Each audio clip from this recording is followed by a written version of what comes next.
Siri, is the Earth a ball? A ball? Heavens no. How could you live on a ball? That doesn't seem possible. The Earth is clearly flat.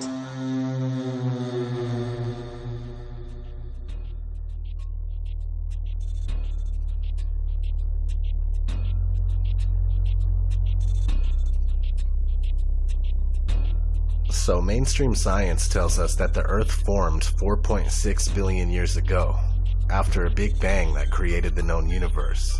This wild theory is widely accepted as fact, and it's mechanically repeated by most people due to the fact that it's what public schools teach to the kids without challenge.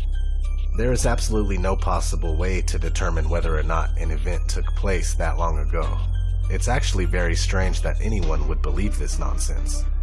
Mainstream science also tells us that life on Earth evolved into monkeys, which eventually evolved into us. There's only one huge gaping problem with the theory of evolution.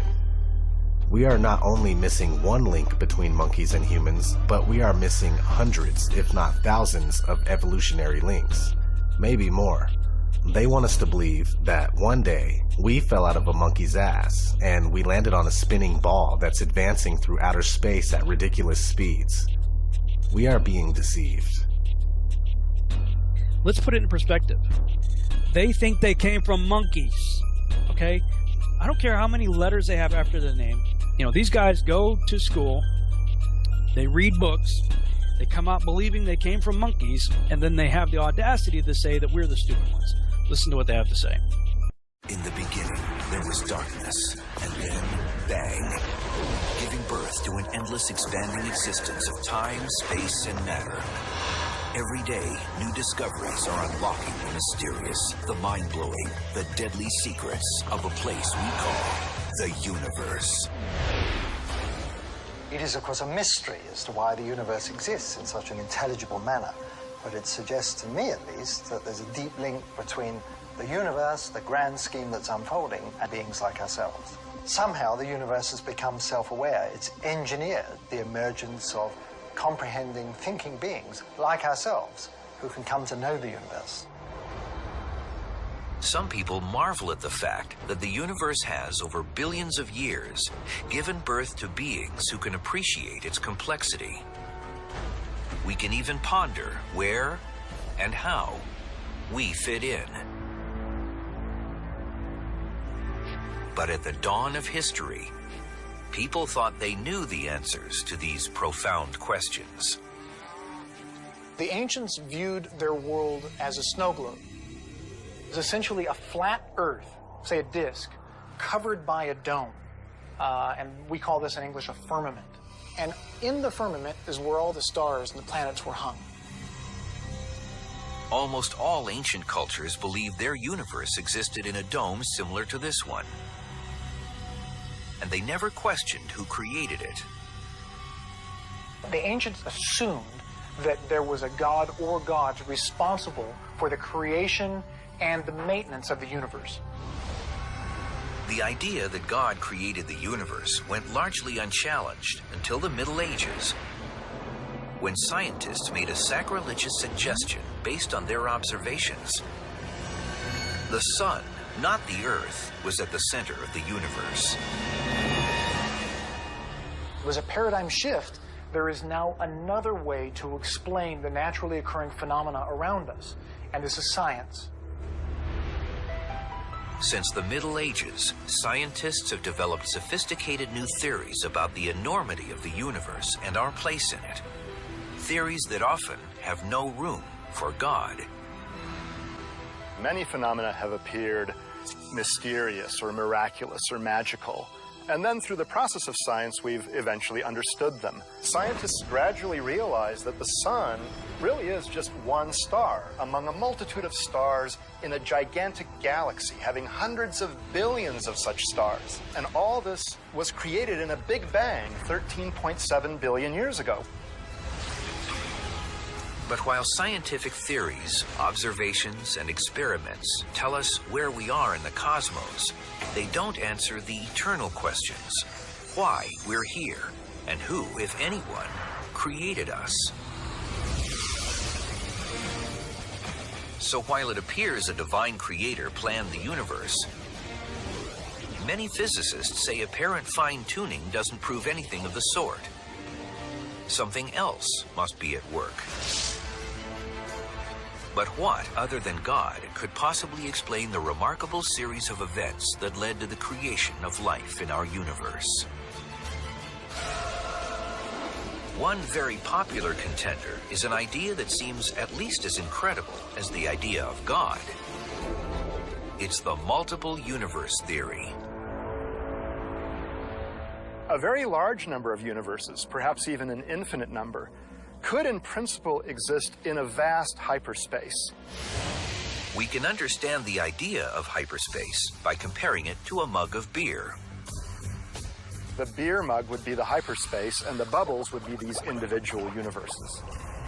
The bubbles in a beer mug are all physically about the same. But suppose they span a range of properties. Some of them might have carbon and oxygen and stars and gravity, and others don't. We would be in one of the ones that leads to a rich, complex universe culminating with life as we know it.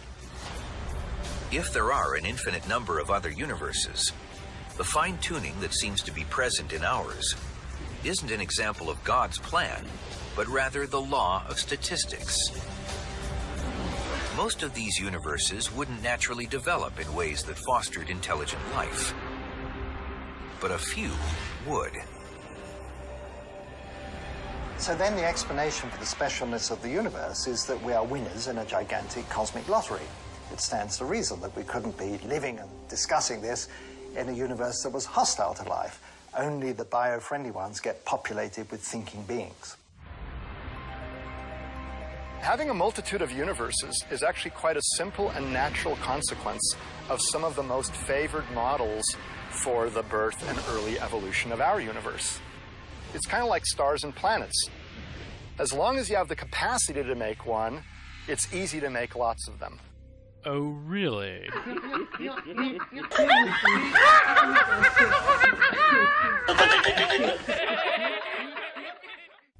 Evolution isn't the only thing we are being lied to about.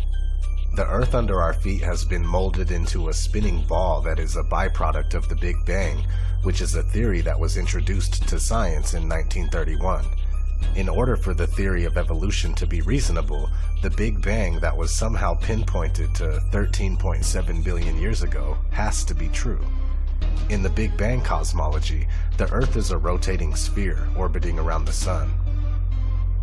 The issue is that the motion of the Earth has never been detected, and here we are in the year 2016 looking for the curvature of our world, which also can't seem to be measured. Mainstream science using theory after problematic theory to try and prove another theory isn't science at all. Real science will reveal a stationary Earth that's turning out to be quite flat, with a sun that's much closer than we are told. Despite what you hear, flat earthers aren't anti-science at all. We just don't condone what mainstream science has become, and that's a faith-based religion swarming with lies and ludicrous theories that have never been proven. Also, this re-emergence of the flat earth has little to do with the Flat Earth Society. If you have the desire to further look into this, don't check for answers on their website. Some of the claims made by the Flat Earth Society are decent, while others are absurd. This is a common ploy to encourage no further investigation by the controlled opposition known as the Flat Earth Society. It's a commonly held misconception that the Earth is a spherical object that revolves around the Sun. But the fact is, of course, that the Earth is a circular dish surrounded by a barrier of ice that explorers have been attempting to penetrate for centuries. What if gravity isn't real? What if the Earth is in fact flat and science has been wrong all along? Everything that you've been taught is a lie. We're shown that and told that's the solar system, that's the way it works. You've got the big sun in the middle and all the planets revolve around it, but nobody's ever seen that. We've never seen a photograph of it.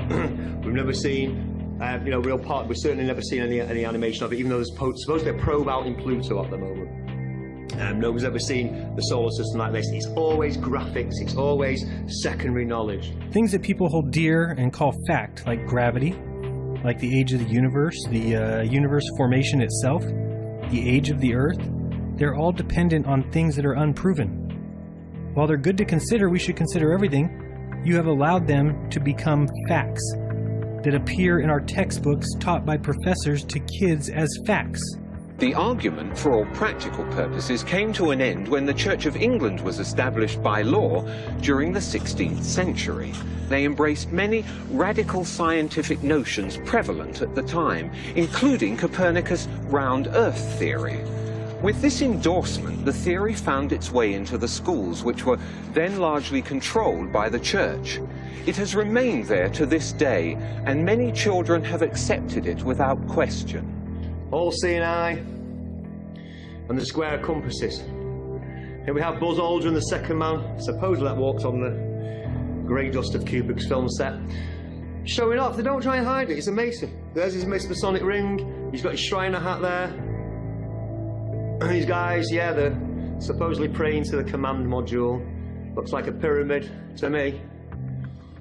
The connections between Ron L. Hubbard, or L. Ron Hubbard, who started the Scientology movement, Walt Disney, Werner von Braun, rocket scientist, Jack Parsons, also a rocket scientist, Jet Propulsion's laboratory, and Aleister Crowley, who's obviously an arch Satanist, influenced a lot of rock music and everything else. Started the OTO, the Ordo Tempora Orientis. These guys are all connected. They're all in the same brotherhood. The connections between, well, here you go. Jack Parsons, the JPL was how obviously NASA got into got into the air in the first place, the Jet Propulsion's laboratory. Here's Jack Parsons at a Masonic ceremony. You can tell by the floor. Again, you can look into this for yourself. Yeah, it's easily searchable. It's easily researchable information. The connection between Walt Disney. Here we have aboard the ISS. Again, now we're getting into the handshakes. We've got Baphomet all doing it. Yeah, we've seen Bill Clinton do that, and Bush, and all these guys give you that. We know what that means. We know who they're in service to. This is all about occultism. It's all about sun worship, heliocentrism. It's not science. It's a religion. It's a faith. This is Helios. This is Helios, the sun god. And here he is on the badge of Apollo 13. This is all occult religion going all the way back through all Egypt and then back through to Babylon as well. Life is much simpler on a flat plane. There's no complex theories or complicated mathematics involved in it. The flat plane. There's sea level is level. Everywhere you go at sea level it's sea level. There's no bending the ocean around a spinning ball. It's level. It's water finds its level and it maintains. You can't bend it around a ball. This idea, these facts, they're facts resonating with people all over the world, is not an accident. It's not a coincidence. That is the hardest part for you guys to understand. The people that argue with me, that want to make me feel like a fucking idiot, that's not you talking. That's your ego talking.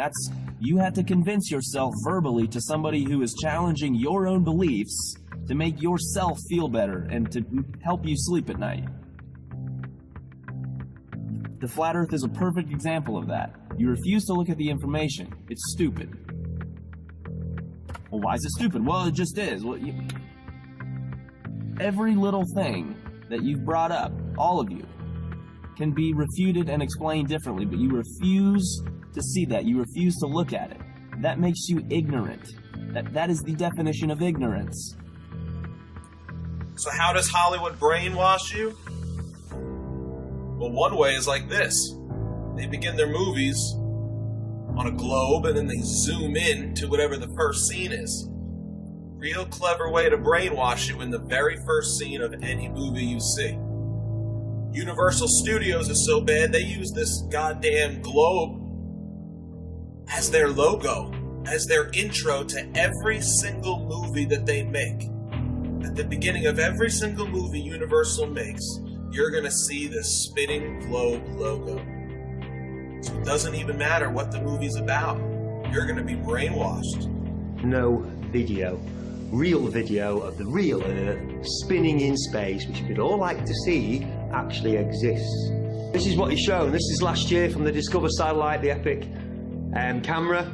This is actually the dark side of the moon. Going past the Earth. There's the Earth spinning. And there's the dark side of the moon. The only problem with that is the moon's supposed to be orbiting the Earth, not just flying straight past it. Your eyes aren't fooled.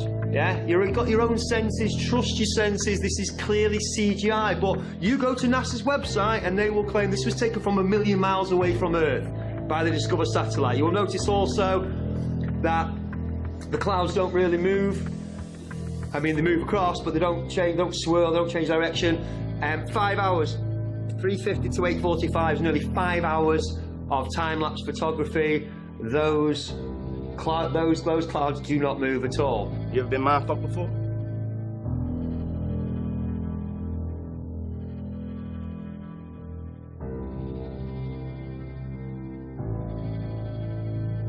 We don't have a picture of our Earth, except for the nice composite fake images NASA gives you to make sure you keep believing you're in a ball and keep arguing on their behalf, keep fighting for them, keep telling people we went to the moon, simply because you can't let your mind think of the possibility that someone lied to you.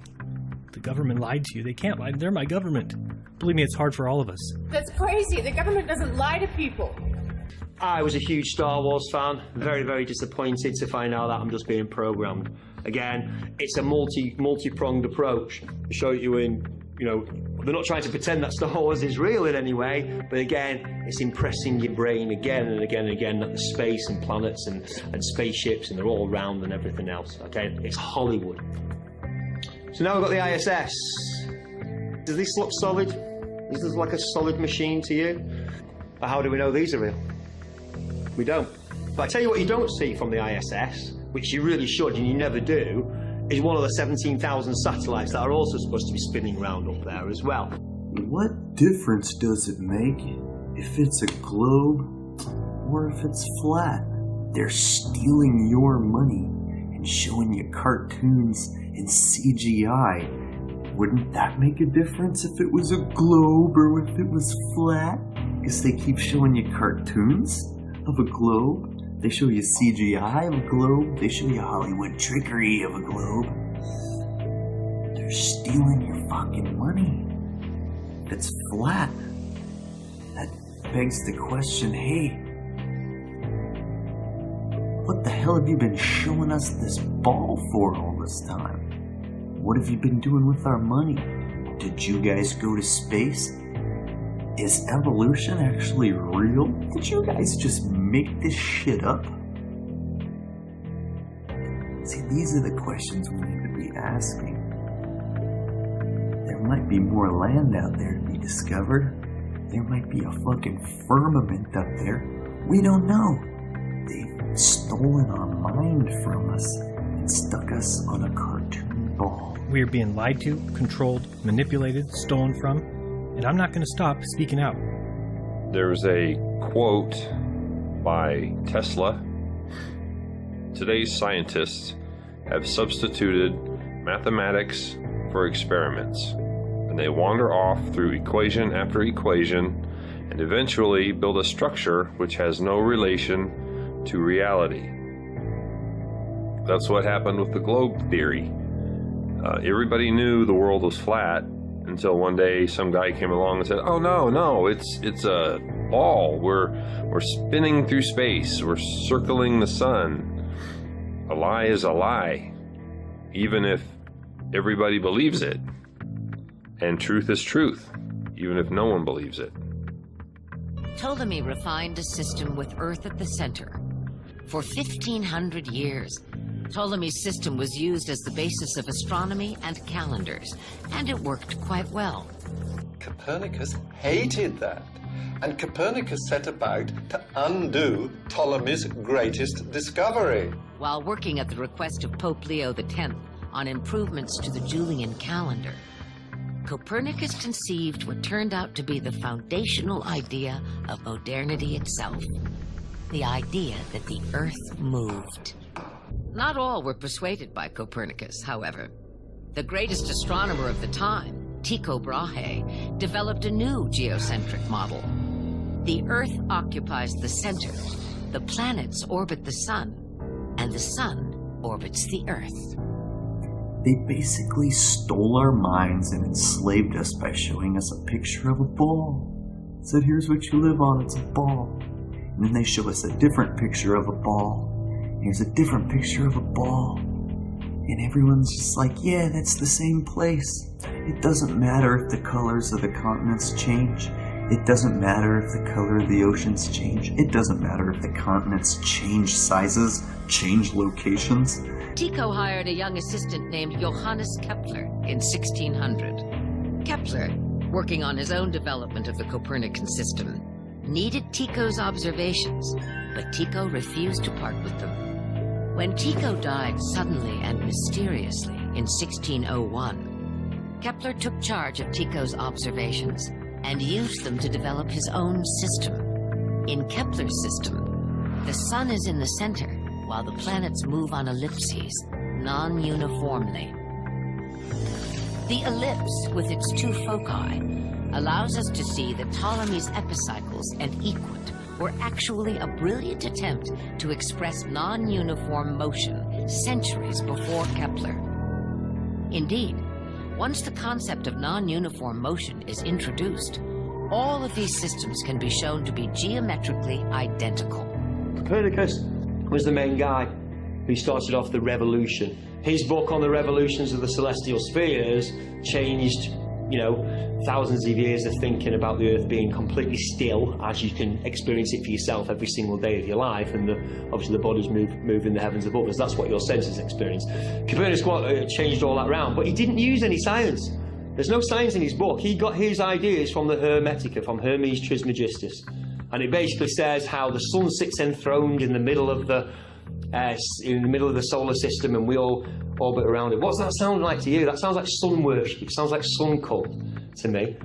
Because later on, I'm going to show you, Fred Hoyle was another astronomer, he said there's no difference in the mathematics, whether it's geocentric or heliocentric. So the sun moves around the Earth moves around the sun, the mass works the same, exactly the way. The connections between, just from the imaging, yeah, I wouldn't have a portrait done with a big 33 on it, or a triangle with an eye, or anything like that. I wouldn't want to be connected or associated with any of that stuff, because I'm not really into that kind of stuff. I'm working for the other side. But Copernicus obviously had no problem with the square and compass. Yeah, with the big wheel here, we've got the big sun wheel, and we've got the Mercury sign as well. Yeah, all leads back again. You can investigate that more for yourself. The Book of Thoth by Aleister Crowley, Freemasonry with the sun over the head. Yeah, as above, so below. Yeah, one of the reasons why Mercury, because it can rise in the morning and the night, so it's also hermaphroditic. Both sexes, which obviously is Baphomet as well, which we know as the breast and the penis. It goes on and on and on. It's all about cult sun worship. You can trace it back to Babylon. You can see all the different gods going through it, but there is no science to Copernicus's on the revolutions of the spheres. It's a philosophical tract, and it's all based on the Hermetica. Up is up, down is down. If I a visual aid, I have a pin. If I release it from my grip, what happens? Anybody? Correct. It falls. Was that gravity? No. The molecules that make up this pen, the plastic, the ink, it's got a little rubber grip on it, are more dense than the molecules of the air surrounding it. The molecules of the air will not support the weight, so they fall. So it falls when you let go, like that. Density and mass make an object heavy. There's no gravity. Simple. Up is up, down is down. Objects fall because they're heavy. If it floats, it's lighter than air. Helium, fill a balloon with helium, it goes up. If you filled it with hydrogen, it would also go up. Lighter than air, floats.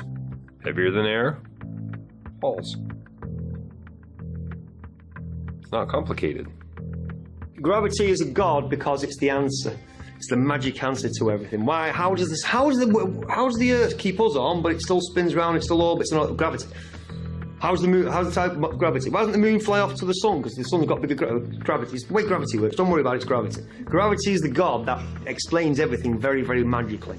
There is no need for gravity whatsoever if we're on a fixed stationary plane and the heavenly bodies are simply going above us. The reason why you don't fall off is because you're denser than the air that underneath you. It's just, again, Occam's razor. It's a straightforward explanation. Basically, perspective of living on a globe is preposterous, it's ridiculous, it's hilarious. How we are taught to perceive the world we live on, because basically, even when trying to depict it, it's hilarious. They have no way of depicting it without it being comical. You have whales climbing the curve, like, it's absurd. How can we live on a globe? Core of the Earth, you know, you've seen the cutaway. This much is crust and mantle and magma and liquid molten stuff at the center. The deepest hole that's ever been drilled in the history of mankind to date, even with today's technology, 8 miles. If you want to say this is what the first 8 miles looks like, I will believe you, because they can show me the hole. This goes 8 miles down, okay? It goes 8 miles down. That's how thick is the plane that we live on? It's at least 8 miles, because they've drilled down that far, but they can't go any farther. It doesn't work. So it's speculation. With a sphere of 4,000 miles radius being spun round once every 24 hours, a little bit of calculations will show that that person there is being spun round at about 1,000 miles an hour and it doesn't know it. I mean, this is obvious nonsense. The stage was set for one of the most important events in the history of physics, the Michelson-Morley experiment. The experiment failed to detect the Earth moving in or against the ether. The problem was serious. Although various solutions were advanced, in the end, science was faced with a choice. Either discard the ether or admit that the Earth wasn't orbiting the sun. It was Albert Einstein who came up with the solution, which now forms the basis of our physics, and which we call the theory of relativity. Einstein eliminated the ether as the cause and said that it was simply a principle of nature, that when objects move through empty space, they contract in length, they decrease in the time traveled, and their mass increases, all by the same proportion. Hence, in order to maintain the Copernican principle, the length, time, and mass of moving objects were altered. And this is the essence of Einstein's special theory of relativity. All of physics collapses with that experiment. Foucault's pendulums do not uniformly swing in any one direction. Sometimes they rotate clockwise, and sometimes counterclockwise. Sometimes they fail to rotate, and sometimes they rotate far too much. Scientists who have repeated variations of the experiment have conceded time and again that, quote, it was difficult to avoid giving the pendulum some slight lateral bias at starting. The behavior of the pendulum actually depends on 1. The initial force beginning its swing, and 2. The ball and socket joint used, which most readily facilitates circular motion over any other. The supposed rotation of the Earth is completely inconsequential and irrelevant to the pendulum's swing. If the alleged constant rotation of the Earth affected pendulums in any way, then there should be no need to manually start pendulums in motion. If Earth's diurnal rotation caused the 360-degree uniform rotation of pendulums, then there should not exist a stationary pendulum anywhere on Earth. It has been said that the pendulum experiment proves the rotation of the Earth. This is quite impossible, for one pendulum turns one way, and sometimes another pendulum turns in the opposite direction. Now we ask, does the Earth rotate in opposite directions at different places at one and the same time? We should like to know. Perhaps the experimenters will kindly enlighten us on this point. There's all kinds of evidence for the phenomenon of what's called continental drift. This means that the continents are able to move as if they're floating on a fluid. Now, if the Earth is spherical, if it's spinning, anybody knows that if this is spinning very, very, very fast like that the continents should all be located at the equator, because centrifugal force would move the continents from the poles to the middle. The Coriolis effect is often said to cause sinks and toilet bowls in the northern hemisphere to drain spinning in one direction, while in the southern hemisphere causing them to spin the opposite way, thus providing proof of the spinning baller.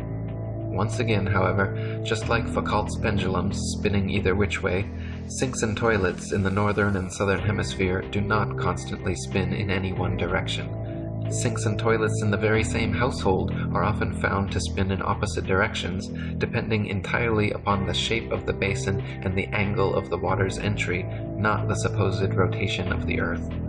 Jennifer Horton wrote, "While the premise makes sense that the Earth's eastward spin would cause the water in a toilet bowl to spin as well, in reality the force and speed at which the water enters and leaves the receptacle is much too great to be influenced by something as minuscule as a single 360-degree turn over the span of a day. When all is said and done, the Coriolis effect plays no larger a role in toilet flushes than it does in the revolution of CDs in your stereo. The things that really determine the direction in which water leaves your toilet or sink are the shape of the bowl and the angle at which the liquid initially enters the bowl." The Coriolis effect is also said to affect bullet trajectories and weather patterns as well, supposedly causing most storms in the northern hemisphere to rotate counterclockwise and most storms in the southern hemisphere to rotate clockwise, to cause bullets from long-range guns to tend towards the right of the target in the northern hemisphere and to the left in the southern hemisphere. Again, however, the same problems remain. Not every bullet and not every storm consistently displays the behavior and therefore cannot reasonably be used as proof of anything.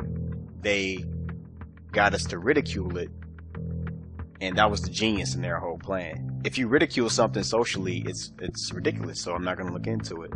When if you think about it, if you flip it inside out, to assume the Earth is flat makes so much sense. To assume it's a globe is so ridiculous. We should have laughed at that, you know? And it's funny how people who still believe in the sphere always make fun of the flat Earth, because they'll say, well, how can I stay on? I'll fall off. I mean, that's ridiculous. I'll fall off. Yet they have total faith in not tumbling down the sphere. For some reason, this appears safe to them. You know, it's like, no, wouldn't a level surface appear more sensible and safe if you really think about it? People say, well, go look at the planets. The planets are spheres, so that means we're a sphere. No, whip out a telescope. I've got one. Whip out your telescope and look at Mars. It's a dot of light. It's an orange dot. And then when you look at a NASA image, it's this desert world with canyons and ice and craters and shit. But when you look at it through an amateur telescope, like a good amateur telescope, not one from fucking Walmart, like a good one, it's an orange dot. It's not a desert world with canyons and shit that they went to. There's no rover on Mars.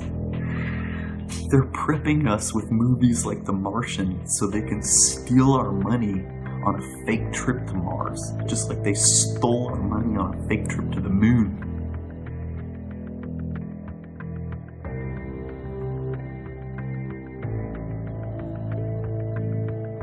Behold, the mysterious floating orb. Ooh! Ah! Ooh! Ah! Soup's on. don't need all the complex theories and math. The sun isn't 93 million miles away. It's much closer, and much smaller.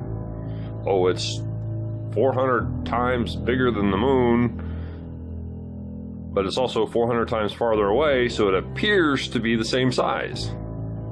The sun and moon are the same size, and they're not as far as they say they are. They circle above the plane that we live on, the flat plane. They circle. The sun shines down like a spotlight. It's around 24 hours. The same phenomenon Eratosthenes measured could be explained by a flat Earth if the sun were only a few thousand miles away and 32 miles across.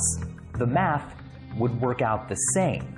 Once you realize what's going on, you're on a flat plane, you can see the sun. It's like it moves towards you, passes overhead, and moves away from you. It's perspective, the distance. It moves that direction until it reaches the vanishing point, the point of convergence on the horizon, where you can no longer see its light. This is a really, really good video to watch. It's called The Amazing Flight of a Balloon to the Edge of Space. And if you watch it, you will see, because those are clouds there. This isn't the ocean. This is clouds. And what have we got here? That's a hot spot from the sun. Now, if the sun's 93 million miles away, yeah, but massive, how is it causing a heat spot on here? Well, this is a still from it. You can watch the video for yourself, but this is what it does. There's minutes and minutes of this video as it spins around, and you can see it again and again. It will blow your mind because you'll see the sun isn't that far away at all, because it can't be causing a heat spot on the clouds if it's 93 million miles away. If it's massive, it should all be coming in at the same angle. There should be no... The sun is obviously not 93 million miles away. It looks very close. Circumnavigation is really just a flat circle path. Gravity as we know it simply doesn't exist. The sailor thinks that he's traveling around the Earth this way, when in effect he's traveling around the Earth this way. And he's creating a circle. He's moving in a continuous direction around. He goes through the various parts of the circle, and he comes back where he started from. He swung around this way. One of heliocentrists' favorite supposed proofs of their ball Earth theory is the ability for ships and planes to circumnavigate, to sail or fly at right angles to the North Pole, and eventually return to their original location. Since the North Pole and Antarctica are covered in ice and guarded no-fly zones, however, no ships or planes have ever been known to circumnavigate the Earth in north-south directions, only east-west. And herein lies the rub. East or westbound circumnavigation can just as easily be performed on a flat plane as it can on a globular sphere.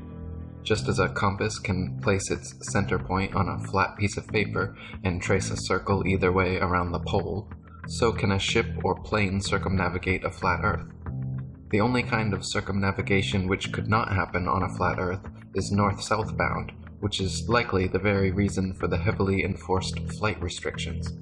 Flight restrictions originating from none other than the United Nations, the same United Nations which haughtily uses the Flat Earth map as its official logo and flag.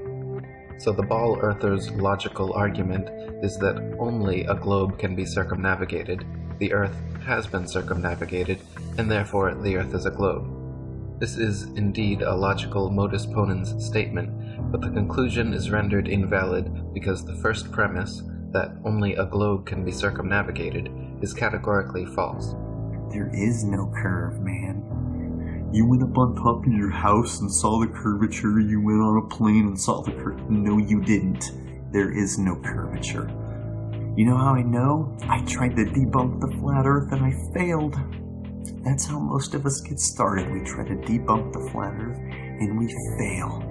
There's no evidence for curvature when you use your own senses and your own observations.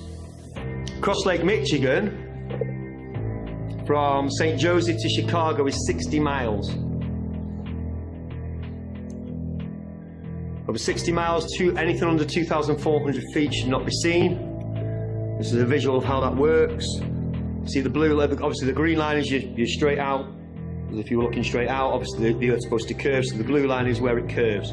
Anything beyond the blue line should not be seen. Sears Tower is only 450 feet high. It's the highest, obviously, building in Chicago. It's giving you the heights of some of the rest of the buildings there. There's quite a famous picture, a guy called Joshua Nowicki, of Chicago from 60 miles away. We shouldn't be able to see any of it. It should be all behind 2,400 feet of curve. Yeah? Now, people say, but you can't see the bottom of the... You know, it's proven that the Earth's curved, because you can't see the bottom of it. But you can't see the bottom of it because seas and lakes, they wave. They go up and down. They're not completely... I mean, obviously, if it's completely flat and completely clear, then you'll see a lot more of it. But this actually proves that the picture wasn't taken from very high above sea level. If it was, you'd see a lot more of the buildings, like in this next one. From slightly closer, from only 37 miles away, and should be behind 900 feet of curve, I think we can see more than 500 feet of the Sears Tower there, but you can see virtually all of the skyline. Because obviously it's a clearer day, it's a little bit brighter, and obviously the waves aren't as choppy. Here's the opposite. There's 36 miles of waves in between. Why would we see the whole thing? But we can still see far more of it. It should be 840 feet a drop. You shouldn't be able to see. You should be able to see less than the top half of those. We move on to a different city, Toronto, across Lake Ontario. A place called Grimsby. Obviously not in Lincolnshire. 37 miles away. Should be behind 900 feet of curve. The CN Tower is 1,800 feet tall. You should be able to see only the top half of that and hardly any of the rest of Toronto. Can we see pretty much the whole skyline there? Again, you can check this out for yourself. You can get half a dozen of these pictures from various places all around this bay. Yeah, this is actually taken from the red lines there. It's actually Grimsby's here, so it's actually a little bit further than this red line. But you can get pictures from Toronto from all over this beach. Yeah, and you can see way more of it than we should be. Now, people say, "Oh, well, that's light refracting, bending it round the curve." It doesn't look like a mirage. I've seen mirages. They're inverted or they're wavy. We know what a mirage looks like. We can see it in the distance. 81 miles away from Genoa, it's the Isle of Gorgona. It's only 70 feet above sea level. We shouldn't be able to see anyone, or we should be able to see the tip. We can see most of the island. It should be behind 4,300 feet of curve. It should have curved away by now. We can still see it. We'll bring it closer back home. The Isle of Man. From the File Coast, 61 miles away. And again, we can't just see the tops of the turbines, we can see virtually all of them. From 61 miles away, Snaefell is 2,030 feet high, 2,034 feet high, so that's the highest point on the Isle of Man. 61 miles away should be 2,480 feet of curvature. Should be, half a mile below the horizon. From London, 75 miles away. Starts getting interesting when you start getting towards the 100-mile mark. We're talking over a mile of dip now. This is the Isle of Oahu, taken from Kauai. Thank you. In Hawaii. It's 90 miles away. Again, you can see, apart from, whatever bit the waves are hiding, we can see a lot of that island. And here's the numbers for it. It should be behind 5,400 feet a drop. Its elevation is 4,003 feet, so we shouldn't even be able to see the tip of it. You can see nearly all of it. This is the Sierra Nevada range from Mount Diablo in California near San Francisco. It's 160 miles away. Yes, we're up a mountain. Yes, they're up a mountain. But you can see, again, a lot of the bottom of the mountains. You can see the snow-capped tops, and then we can see the rest of the mountains as well. 160 miles away, this should be behind 17,000 feet of curve. Again, yes, you might be able to see the top of it, but not all of the mountains. And here's the furthest one I've found so far. This is my record so far. I'm sure it'll keep on growing. This is the Reunion Island from the Isle of Mauritius. It's 149 miles away. It's a long, long, long way away. And once again, we can see the peak, but we can also see most of the rest down. This is quite clearly a very, very good observational day. Very clear, very calm. The highest peak on Reunion Island is 3,072 metres tall. It's just under 2 miles. 149 miles away, everything should be behind 2.8 miles of curvature. Should have curved way, way away. And again, it's not just the tops we can see much more. We can see a lot more, 2,000 feet or so of that. We can see far more. That's what I'm saying about the Z-axis curve. It's not there. It's not there. If you watch a boat out to sea and then get a telescope on it, it'll come back into view again. Yeah, it's perspective, and it's obviously the limits of our eyesight, but it's also conditions as well, quite clearly. Yeah, heat, haze conditions, what have you. Visible conditions do check. But the point is that photographs have been taken. I've just shown you a dozen photographs from starting at 30 miles, 60 miles, 90 miles. Now we can see 150 miles in the distance, and it should well have disappeared behind the curve of the globe. Huge flat places on Earth, everybody's aware. If you ever watch Top Gear, the Bonneville Salt Flats, where everybody goes racing, but there's even bigger ones in South America. Ethiopia? But the Saladillo in Bolivia. They've gone for 4,000 square. They go for hundreds of thousands of square miles. Big flat places on Earth. Yeah, famously flatter than a pancake. The evidence is all around us. The Earth is flat, and that is that. Don't overthink this thing. It's not necessary. Primary knowledge or secondary knowledge? You're going to use your own senses, your own observances, your own experiments, hopefully, or you're going to believe what you've been told just because that's what everybody believes. It's not this overly covert, like, psyop. Like, what would be the point of that? To discredit the truth movement? If you look into Flat Earth for 3 hours, that you would realize that it's not a psyop. It's not a psyop. A psyop of that magnitude that would ultimately bring the truth movement to its... Do you really think the truth movement is going to be brought to its knees anytime soon, given all the information? The same as with Flat Earth. Think about it. So why? What have they got to gain? You know, why bother? Well, as far as I'm concerned, once you've done research, and if you come to the same conclusion that myself and thousands of others have done, it overthrows heliocentrism, overthrows the Big Bang, it overthrows evolution, overthrows everything we thought we knew about the world. And I've heard people say that the reason they don't want to publish papers that disagree with special relativity or general relativity is that they built their careers on this. If you were paranoid, you'd say there's a conspiracy. Whatever it is, there is a lot of resistance to getting something published that disagrees with either of Einstein's two theories. As for all of the photos and video evidence we now have that the Earth is round, well, all of that material is completely fabricated. A hoax perpetrated by space agencies, airlines, globe manufacturers. They are reaping the rewards of our ignorant belief that the Earth is actually round.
stupid rumor. I started laughing. That's a fact. I knew for certain that I would disprove it. 1 year later, and there's no going back. Researching, I reckon my brain. The answer could drive you insane. What I'm finding was never the plan. I want to tell you that it's crazy, but I can't.